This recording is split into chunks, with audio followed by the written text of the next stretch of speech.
Hi, everybody. I'm Bill Whittle, and this is The Firewall.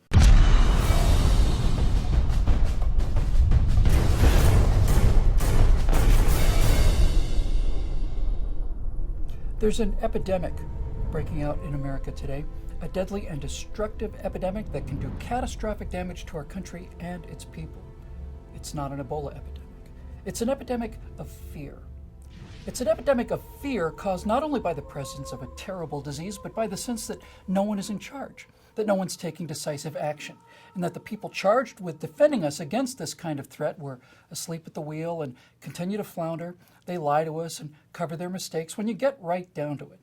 This fear epidemic is caused by the belief that in this battle with Ebola, it's the virus that has the initiative. And it doesn't have to be this way. All the American people need is a little honesty and a little leadership. And if the federal government cannot be counted on to tell you the politically incorrect truth, well, then that job falls to the states or to the people themselves. So let me try to tell you what there is to fear, why there's cause for optimism, and what actions need to be taken. Now, EVD, the Ebola virus disease, is a pretty simple single strand of RNA that produces hemorrhagic fever. In its later stages, it destroys the walls of blood vessels and causes a host of horrific symptoms. Now, the critical number, in terms of our ability to contain an outbreak, is the basic reproduction number, R sub 0, usually spoken as R naught. R naught is an estimate of how many people an infected person will pass the disease onto. If R naught is less than 1, then the disease dies out over time. If it's greater than 1, it will grow. And the bigger the number, the faster it will grow. The deadly 1918 outbreak of influenza, spread very easily by airborne droplets from sneezing, had an R naught of about 2 to 3. Every infected person infected 2 to 3 more. Measles, which is completely airborne, is extremely infectious with an R naught of 12 to 18. Now, Ebola in its present form has an R naught of only 1 to 2. That's very good news. That number is very low because Ebola is not transmitted either through the air or even through droplets like measles or the flu. Now, to contract Ebola, you need to be in direct physical contact with a visibly symptomatic carrier, and even then the virus cannot pass through healthy skin but has to enter through the mouth, eyes, cuts in the hand, that kind of thing.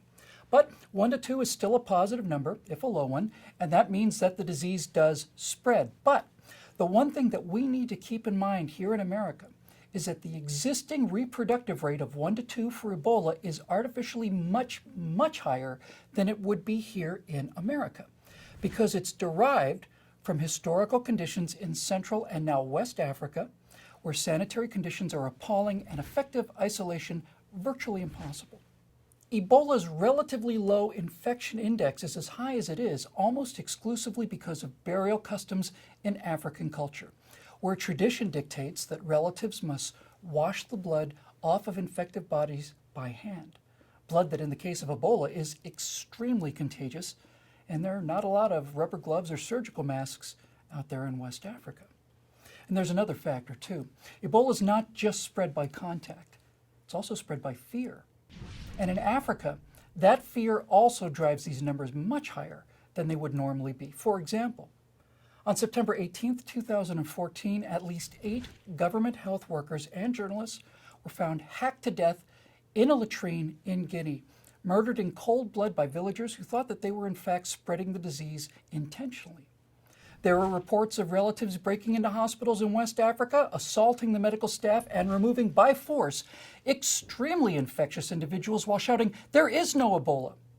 Riots broke out in the Guinean city of Nezakorea when health workers spraying disinfectant were thought to be spreading the disease. Now, when a population attacks health workers, doctors, and hospitals instead of heeding them, well, that R naught for Ebola of 1 to 2 reflects all of that, and we're not going to see that here. Now, despite these very positive factors, this outbreak is in fact an extremely serious condition.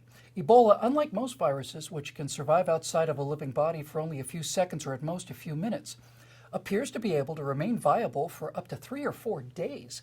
So it is a very persistent agent, hence the biohazard suits you so often see when people are doing cleanup. And of course, once contracted, The disease is extremely lethal. Fatality rates are as high as 90% untreated and at least 50% under good conditions. So this is in fact a very serious problem, but it's not an unmanageable one, especially if you live in the West.